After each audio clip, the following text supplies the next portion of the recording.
When it first came to my attention, as I mentioned about 10 years ago, a group from Lansing came down and asked if they could meet with me. And we got together and they were talking about why Ellie's Place was such a critical importance in a community. I was kind of half listening to it, thinking, gosh, another nonprofit, where is there room for it?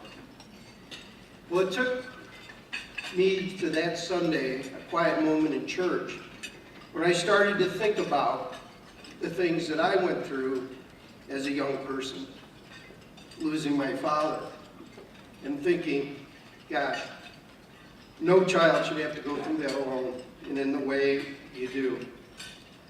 So that became important to me, to do whatever I could so no child would face that alone. Good morning, everyone and everyone. Wow, what a sea of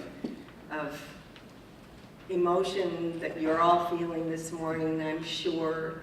These stories that Shelby and Beth, the Jakubics and the Cars have shared with us, I think will go with us as we go forward this week and next week.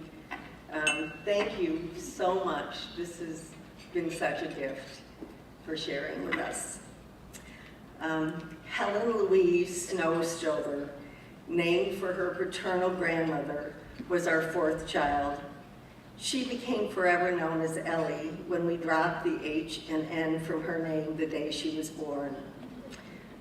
Born with a crooked little smile, a halo of tight blonde curls, and brilliant crossed eyes, she was also born with a fatal combination of neuromuscular, digestive, and pulmonary anomalies that made her life miserable.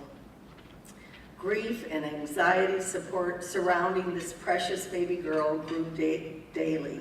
And for 11 months, our family traveled nonstop on a terrifying and desperate odyssey in search of answers that would change her destiny. Ellie's spirit was tenacious, and she had an incredible will to live. She manifested unconditional love, and she inspired every one of the brilliant doctors who were engaged in her care. Ultimately, there were no good answers, and Ellie died 2 weeks shy of her first birthday on April 24th, 1989. On that day, her siblings, Hallie, age 7, Beckley, age 5, who's here today, and Bo, age 3, became grieving children. As certain as Ellie's life had challenged us, her death broke our hearts. My husband Woody and I were devastated by the depth and complexity of the grief that grabbed and ensnared our family.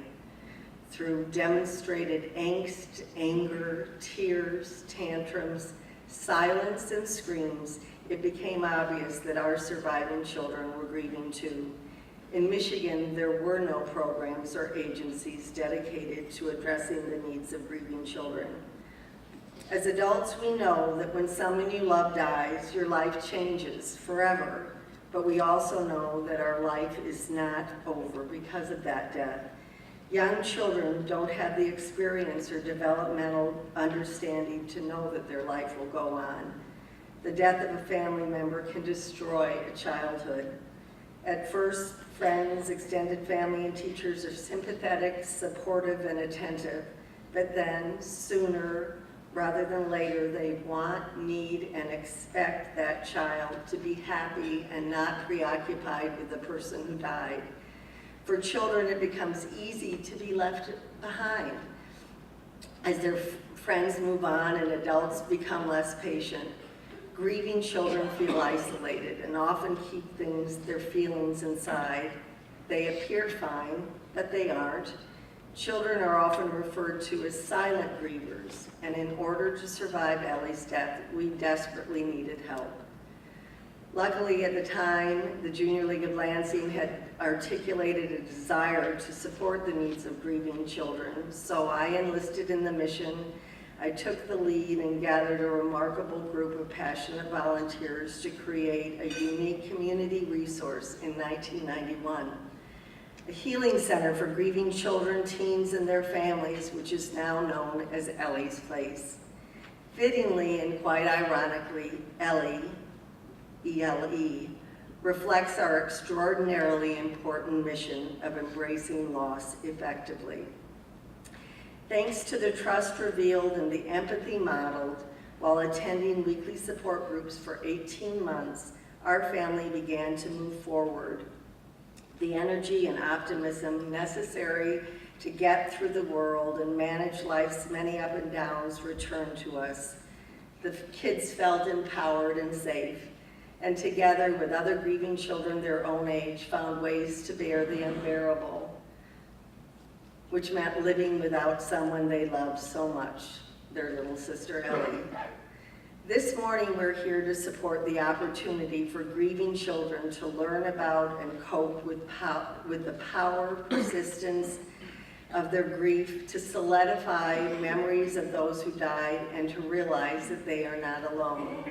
We are all here to support Ellie's Place. Overwhelming sadness and heartbreak I feel today reminds me why the work of Ellie's Place is so very important. Death creates an empty bed, a vacant chair at the table, a hole in your heart.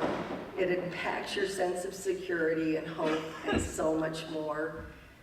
And as Monica said, we can't stop the losses from occurring, but thankfully Ellie's Place is here and provides the time, community, and coping skills so that our grieving children and teens will be much more likely to navigate their lives with greater confidence, compassion, and joy.